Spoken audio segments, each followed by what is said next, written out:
राधे राधे दोस्तों। तो आज मैं आप लोगों को बताने जा रही हूँ लड्डू गोपाल जी की छठी कैसे मनाएं। तो जो लोग लड्डू गोपाल जी का जन्म करते हैं उन्हें तो कंपलसरी होता है लड्डू गोपाल जी की छठी मनाना, क्योंकि जैसे हम बच्चों की छठी मनाते हैं वैसे ही गोपाल जी लड्डू जी की भी छठी मनानी ज़रूरी है। तो सबसे पहले हम सुबह में लड्डू जी की मालिश करेंगे देसी घी से। आप बच्चों की मालिश जैसे करते हैं वैसे ही हल्के हाथों से लड्डू जी की भी मालिश करेंगे। उसके बाद फिर इनका शाही स्नान कराएंगे पंचामृत से, दूध, घी, दही, शहद, इन सारी चीज़ों से इनका स्नान कराएंगे, गंगा जल। और फिर स्नान कराने के बाद हम इन्हें नए वस्त्र धारण कराएंगे। वस्त्र में पीले रंग का वस्त्र हो तो और भी अच्छा है, नहीं तो आप नए वस्त्र किसी भी कलर का आप पहना सकते हैं। उसके बाद फिर इन्हें हम मोर मुकुट ज़रूर लगाएंगे, क्योंकि छठी के दिन मोर मुकुट बहुत ज़्यादा ज़रूरी होता है। उसके बाद फिर हम इन्हें इनके आसन पर बिठा देंगे और भोग के लिए हम कढ़ी चावल ज़रूर बनाएंगे, क्योंकि छठी में कढ़ी चावल जो है इनका बहुत पसंदीदा खाना होता है और छठी में मनाया ही जाता है। तो ये तो आप पे डिपेंड करता है कि आप क्या क्या बना सकते हैं, लेकिन याद रहे कि भोजन सात्विक होना चाहिए, लहसुन प्याज का यूज़ नहीं होना चाहिए। बाकी आप खीर, पूरी, सब्जी, कढ़ी चावल कुछ भी बना सकते हैं। तो जो है 56 भोग में से आप कुछ भी बनाइए, आप पे डिपेंड है, आप 56 भोग भी लगा सकते हैं।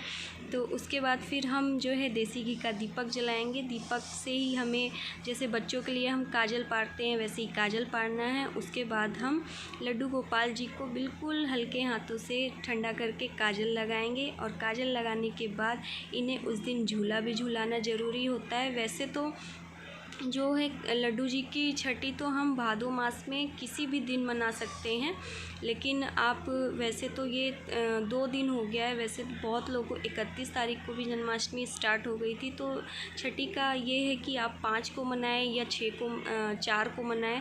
तो आप बहुत लोगों के यहाँ 5 दिन में भी छठी पूजी जाती है, बहुत लोगों के यहाँ 6 दिन में छठी पूजी जाती है।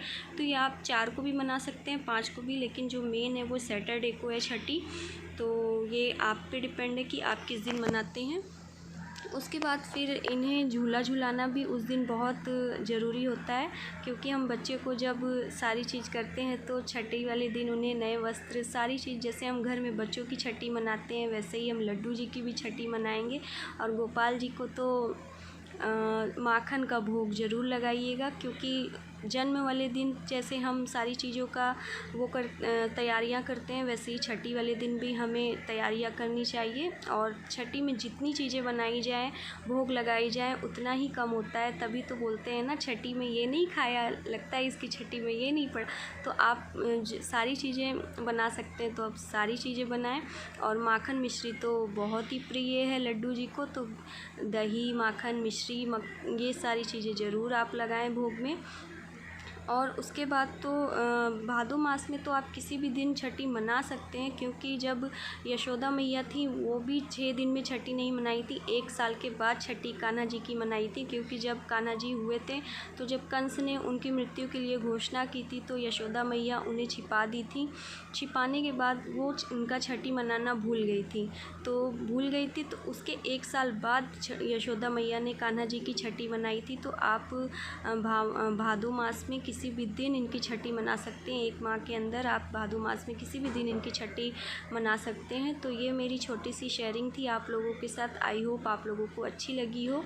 तो आप लोग ज़रूर कढ़ी चावल का भोग लगाएं, क्योंकि छठी में कढ़ी चावल तो प्रिय होता है। तो इसी के साथ मैं वीडियो का एंड करती हूँ। सभी को राधे राधे।